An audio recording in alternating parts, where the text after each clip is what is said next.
फैला हुआ है। इसी कारण हमारा देश आज बहुत ही पीछे जा रहा है। और मैं सिंगर आनंद बंधु इंजीनियर आज शपथ लेता हूँ कि भारत से पाखंडवाद जड़ से मिटा के रहूंगा।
समझाया, इसके बाद भी हम पाखंड में लीन हैं। साथियों, भगवान में इतनी शक्ति होती तो आज साधु संत संसद में नहीं जाते, लेकिन हमारे बच्चों को समझ में नहीं आ रहा है। ओ कांवर, दुर्गा पूजा, इन्हीं सब चीजों में परेशान है। हम 12-16 घंटा काम करते हैं, लेकिन इन बाबाओं के गुफाओं में हम दान देकर चले जाते हैं। आज आप ही लोगों के कारण ऐसे ऐसे बाबा, आसाराम, चित्तानंद, जलेबी बाबा, राधे माँ जैसे पाखंडी निकलते हैं, जो वो लोग बड़े बड़े महलों में रहते हैं, सोने की मोटी मोटी चैन पहनते हैं, पर आप कंगाल के कंगाल ही रहते हो। आप ही के धन से आज वो राजा रहते हैं। और साथियों, मैं बताना चाहता हूँ, आज आप लोग देवी देवताओं पर इतना विश्वास करते हो, अगर इतना ही लक्ष्मी में शक्ति रहती तो आज भारत विश्व का सबसे धनी देश रहता। अगर इतना ही सरस्वती में शक्ति रहती तो आज भारत सबसे ज्यादा शिक्षित रहता। अगर करवा चौथ रखने से पति की उम्र लंबी हो जाती तो आज 20 साल का जवान भारत में शहीद नहीं हो जाता बॉर्डर पे। साथियों, हर रोज इन पाखंडियों की गुफाओं में आप दान करते हो, वही रोज बचा के अपने बच्चों को कोचिंग पढ़ाओ। हर रोज 10-20 रुपए बचाओगे तो आपका बच्चा एक दिन डॉक्टर, इंजीनियर, कलेक्टर, प्रोफेसर बन जाएगा। मूर्ति पूजाए तो सब मिथ्या है भाई, बाबा साहब जीवन भर कह समझाए। मूर्ति पूजाए तो सब मिथ्या है भाई, बाबा साहब जीवन भर कह समझाए। ललई पेरियार जगदेव को, ललई पेरियार जगदेव को, अब तुम सबको पढ़ाओ, पाखंड हटाओ और देश बचाओ।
उसी प्रकार आदमी भी जब तक अंधविश्वास में फैला है तब तक ऐसे पाखंडियों से, हर धर्म के बाबाओं से डरता रहेगा।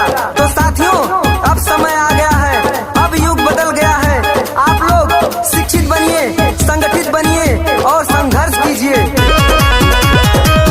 झूठा इतिहास में है हमको फंसाया, अभी तक गुलाम हो तुम, समझ में न आया।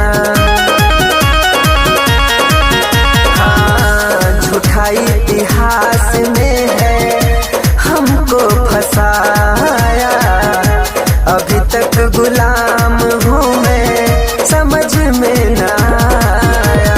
किसी के बाप में हिम्मत है तो,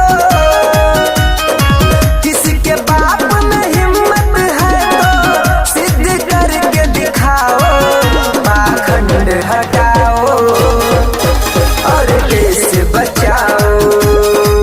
पाखंड हटाओ और देश बचाओ, पाखंड हटाओ और देश बचाओ।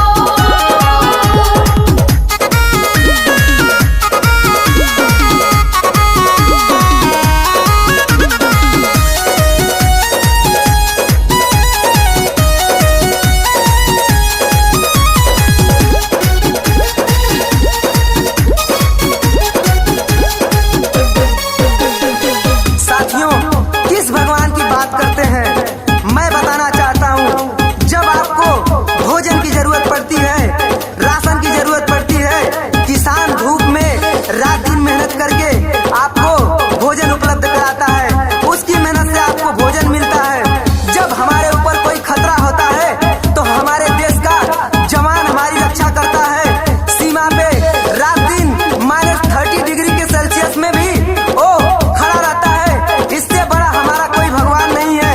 जब हमें चोट लगती है, जब हम बीमार रहते हैं, जब हमारा एक्सीडेंट होता है तो हमारी रक्षा डॉक्टर करता है। अगर हमें किसी सुविधा की गाड़ी, मोबाइल, ट्रैक्टर और भी किसी सुविधाओं की जरूरत पड़ती है तो वैज्ञानिक, इंजीनियर हमारे लिए काम करता है। किस भगवान की बात करते हैं? इस भगवानों ने हमें कुछ नहीं दिया है, सिर्फ हमें चोरी, हत्या और कपड़े चुराना, दही चुराना, माखन चुराना, यही सब सिखाया है। इसके अलावा इन्होंने हमें कुछ नहीं दिया है। जो भी कुछ दिया है इन इंसानों ने दिया है। अगर आपको इतना ही मदद करनी है, अगर इतना ही रक्षा करना है तो एक भूखे को रोटी दे दो, इससे बड़ा उसके लिए कोई भगवान नहीं होता है। एक प्यासे को पानी पिला दो, उससे बड़ा कोई भगवान नहीं होता है। खेत में किसान और बॉर्डर पे जवान है, डॉक्टर, इंजीनियर, वैज्ञानिक भगवान है। हो सबकी जो रक्षा करे वही भगवान है। भारत का सबसे प्यारा सच्चा संविधान है। इनके साथ न धोखा करो तुम, इनके साथ न धोखा करो तुम, सच्चाई न छिपाओ, पाखंड हटाओ और देश बचाओ। पाखंड हटाओ और देश बचाओ, पाखंड हटाओ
463। मैं आपका ये सहयोग कभी भी व्यर्थ होने नहीं दूंगा।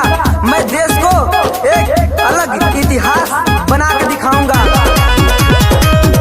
लूटी जब बेटी की इज्जत आए नाही राम रे, देश जब गुलाम था ना आए रहमान रे।